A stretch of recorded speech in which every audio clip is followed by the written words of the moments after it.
I'm afraid it is. Your new entertainment complex is more important than a girl's life. Hey, what's going on here? Nancy turned to see Detective Ryan entering the auditorium. Behind him were Nicholas Falcone and Joseph Hughes. We could hear you two all the way out into the lobby, the detective said. Nancy was only trying to reason with Mr. Anderson. George had come up to them and was defending her friend. You aren't really going to let him tear this building down after what the kidnapper said, are you? Nancy asked Ryan as he walked down the aisle toward them. Isn't there something you can do? Nancy knew Ryan didn't like Bart Anderson or what he was doing. He sympathetically placed a hand on her shoulder. There's not enough evidence to prove that Bess is in the theater, he said as gently as possible. Unless we come up with something soon, we have to allow the demolition to proceed. Either way, it's late. I say we all get a good night's sleep and make a fresh start in the morning. Nancy looked at George and knew she was thinking about the same thing. They had to come up with proof that Bess was still in the theater. Fast! The group gathered around the fireplace in the Drews' living room. Later that evening wasn't a happy one. Nancy, George, Carson Drew, and Hannah Gruen, the Drews' housekeeper, sat on the sofa. I just can't believe this is happening to Bess, Hannah said as she dabbed her eyes with a tissue. You've got to find her. We will, Hannah. Nancy put a hand on the woman's shoulder. She'll be all right. She has to be. It's too bad you can't tell Bess's parents, Hannah said, looking across the room at the telephone. I know, Nancy answered. Of all the times for them to be touring Africa. Her father had tried to reach the Marvins since Bess disappeared, but they were unreachable. Mr. Drew walked over to the fireplace and held his hands out to the blaze. He was feeling chilled, even though it wasn't cold in the house or outside. Nancy watched her father and knew he was thinking how he'd feel if it had been his own daughter who was kidnapped. She stopped herself from thinking those thoughts. It wasn't time to let her imagination or her emotions take hold. The only thing she could do for Bess was to solve the case and find her. Dad, what do you know about Nicholas Falcone? She asked. I've never met him, but I know his grandfather, Louis Falcone. We've served together on the Building Preservation Committee. Carson turned and looked at her curiously. Why? It's possible Nicholas may be behind the kidnapping. He loves that old theater, and I think he'd do almost anything to save it. Who else do you have on that mental list of yours, Nancy? Mr. Drew asked, his handsome face drawn with concern. There's Simon Mueller. I think we told you about him, Brady and Deirdre's manager, she said. She explained to Hannah and her father how Mueller had used the kidnapping for publicity. I know, Carson said. I saw today's headlines in the paper.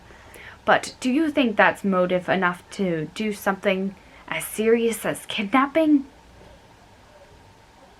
Your dad's got a point there, Nan, George said. I don't know, Nancy went on. I don't trust Bart Anderson either, but he doesn't really have anything to gain from the kidnapping except that the demolition is now happening sooner. Carson Drew said as he sat down in the leather wingback chair. He looked very tired. I'm familiar with the Andersons' dealings here in River Heights. He sometimes operates in the gray areas of the law, but I've never known him to cross the line into illegal activity.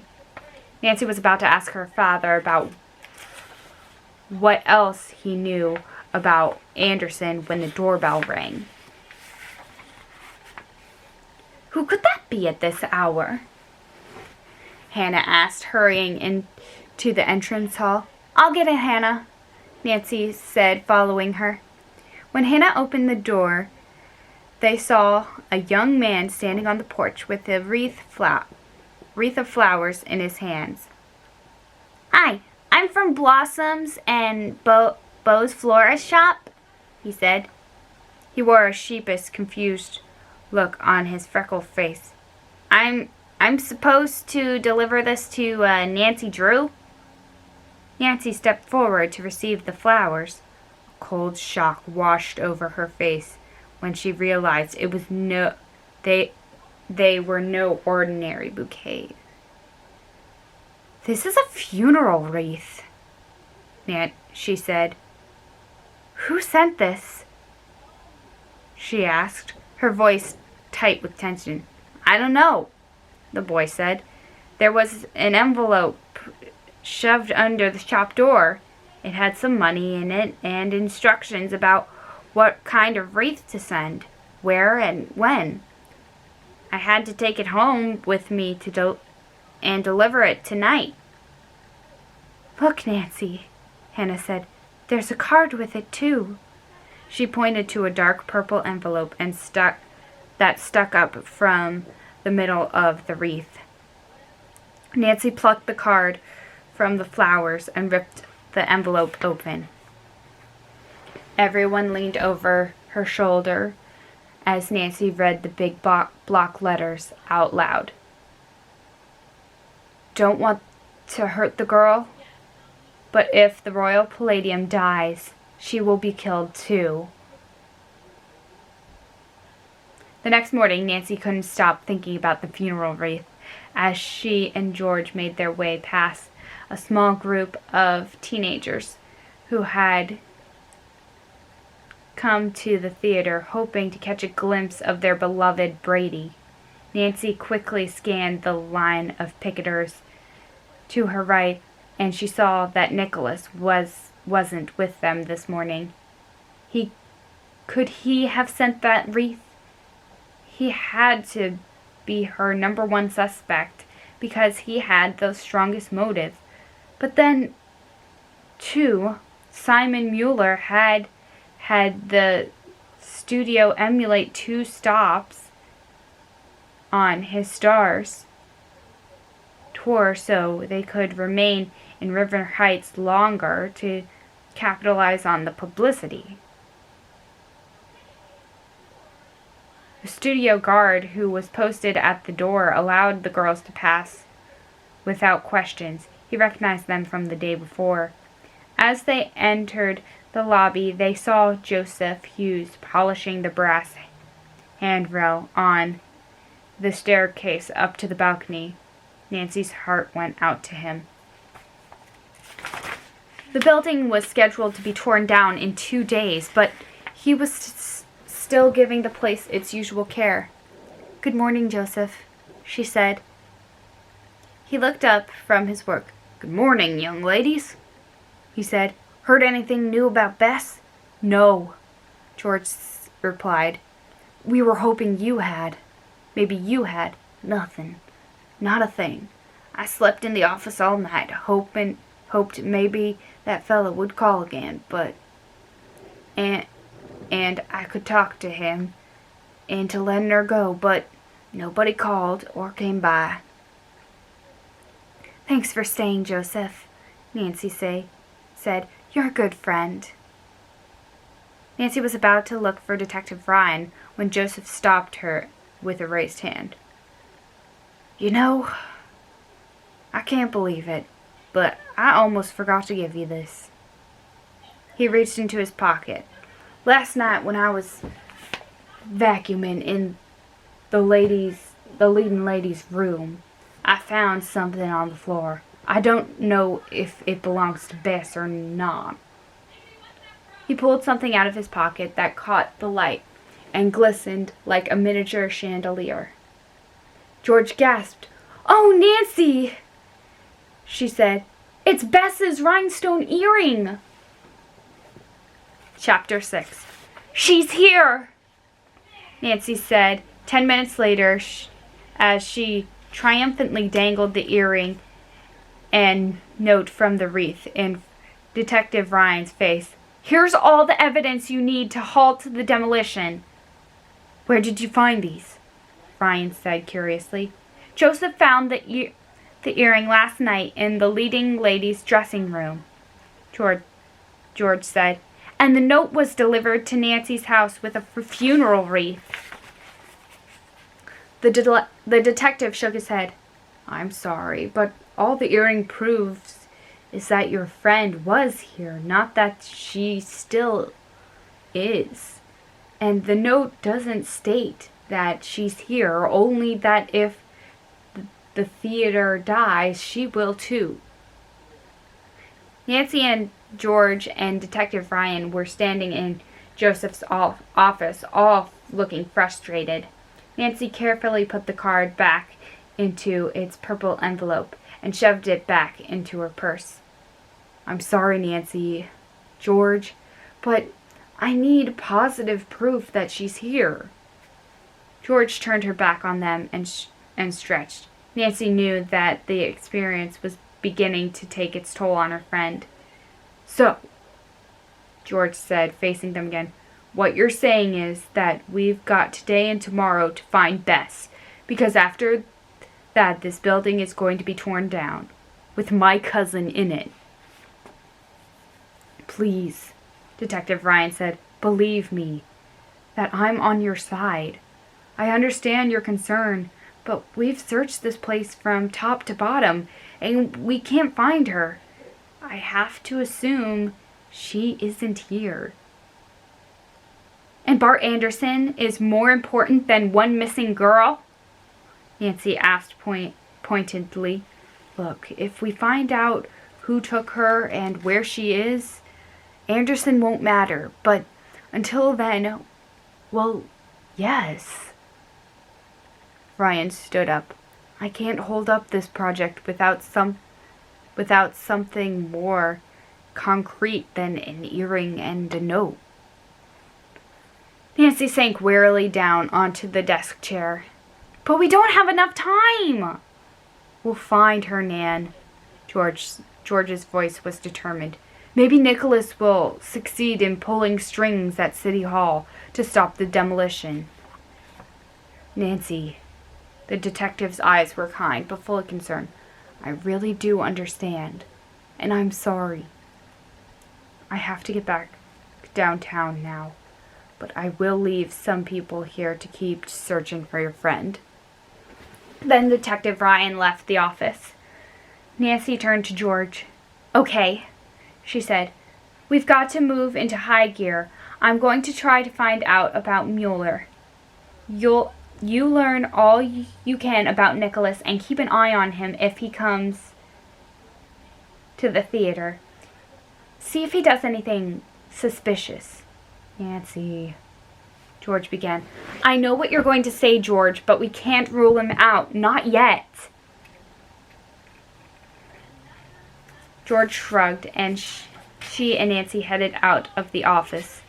George left the theater and joined the picketers to begin to ask questions.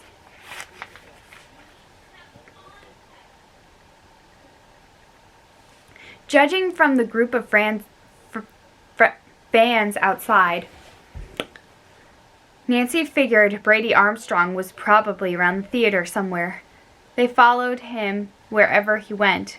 Brady was the best source of information about Simon Mueller. Nancy found Brady in the auditorium, sitting in one of the front row seats, looking dejected. "Hi, Nancy." he said as she walked down the carpeted aisle toward him. Any news? Nope, I'm afraid not. She sat down next to him. What are you doing here? I came about 2 hours ago. I couldn't sleep, thinking about Bess. So I decided to come and look for her. He hung his head, and the golden glow from the wall sconces glittered in his dark hair. I really feel responsible for what happened to her, he added. If she hadn't been one of my fans, and if she hadn't come to my room just to see me, she wouldn't be missing right now. It's pretty obvious the kidnapper was after me and not her. He let out a long sigh. It wasn't your fault, Brady, Nancy said. But even as she was speaking, she wondered if he really felt that bad. His own agent could be the kidnapper. Was Brady the nice guy that he appeared to be?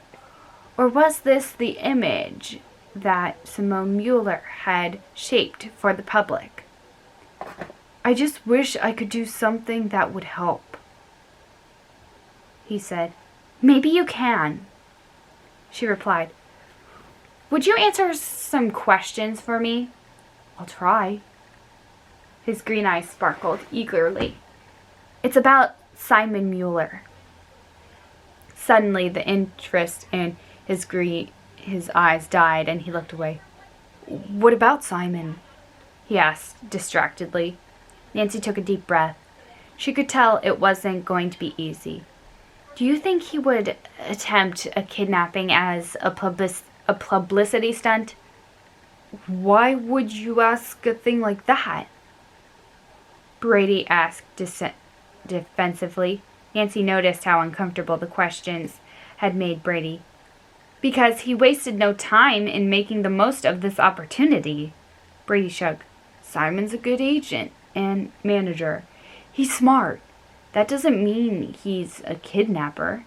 That's true, she admitted. Look, Nancy, I'm not going to say anything bad about Simon. He's one of the best managers in the business, and I'm lucky he took me on as his client. He got me where I am today, and I'm not going to cross him in any way. Brady set his lips in a firm line, obviously resolved not to support Nancy's theory. I understand, Nancy said, sensing Brady's mood and realizing she wasn't going to get any more out of him about Simon Mueller. As though eager to leave, Brady stood up and zipped up his leather jacket. If you need anything else, just ask, he said, but his eyes were still guarded. Brady, just one more thing. Don't give Simon too much of the credit for your success. You're a very talented actor. You deserve to be at the top.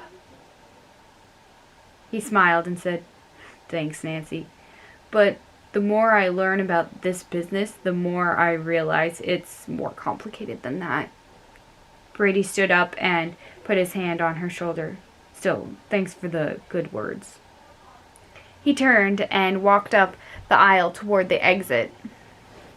Nancy sat there for a long minute longer, thinking.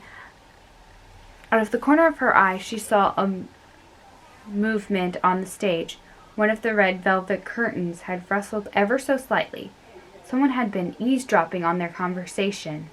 Quietly, Nancy stood up and walked to the front of the auditorium and up the steps to the stage, straining to hear the sound of footsteps behind the red velvet curtain. She waited. Slowly, she pulled the heavy curtain aside and stepped into the darkness of the stage area. She had the uncomfortable feeling that someone was watching her from the many black shadows. Who's there? She asked, keeping her voice steady. No answer. Nancy felt a prickling along the back of her neck. As she turned to leave the stage, she had taken only one step when overhead an enormous light started to fall. Nancy hit the stage floor and covered her head and face with her arms, only a second before the light hit. In another second, she felt a shower of glass rain down on her in hundreds of sharp needles.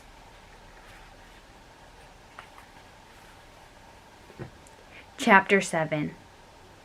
As soon as she was sure that the glass had stopped flying around, Nancy scrambled to her feet. With her eyes closed, she carefully brushed the tiny slivers of glass from her body and hair. Some of the shards pricked at her hands and made them sting. Opening her eyes, Nancy looked around, but there was no one on stage, just herself and the shattered glass that glinted like tiny diamonds on the stage floor. She was moving down the stairs off the front of the stage when a deep male voice came over the PA system. It was distorted and heavy with reverberation. "That was a warning, Miss Drew," the voice said. "If you want to see Beth working again, you better not search for her any longer. If you persist, what happens just now is an indication of what you and your friend can expect." Nancy whirled around and looked up over the rows of seats to the sound booth, but it was dark and she couldn't see who was talking.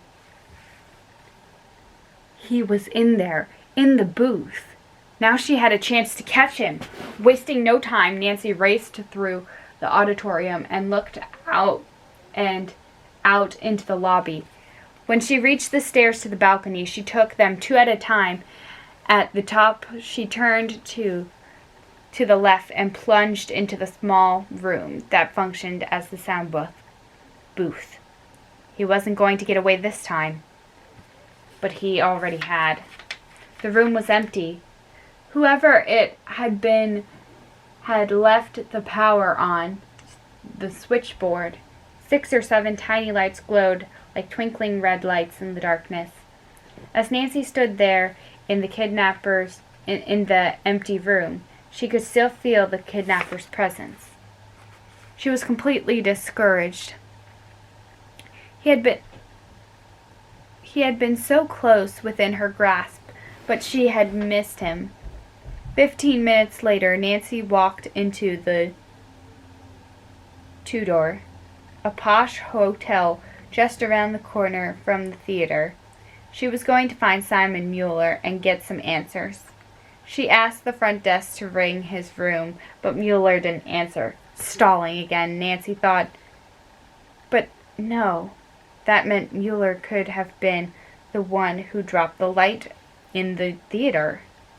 Just as she was about to leave the hotel, Nancy glanced around the large double doors to her left that led to the restaurant. She caught sight of a familiar head of copper-red hair. Deirdre McCullen was sitting in a corner booth. Several teenagers were crowding around her table with photograph books and bits of paper in their hands. Nancy waited for Deirdre to finish with her fans. If she could have a minute alone with the girl, she might get further with her on the topic of Simon Mueller. Than she had with Brady. "Hi, Deirdre," Nancy said as she walked over to the booth. "Mind if I sit down?" Deirdre gave Nancy a big smile. "Not at all.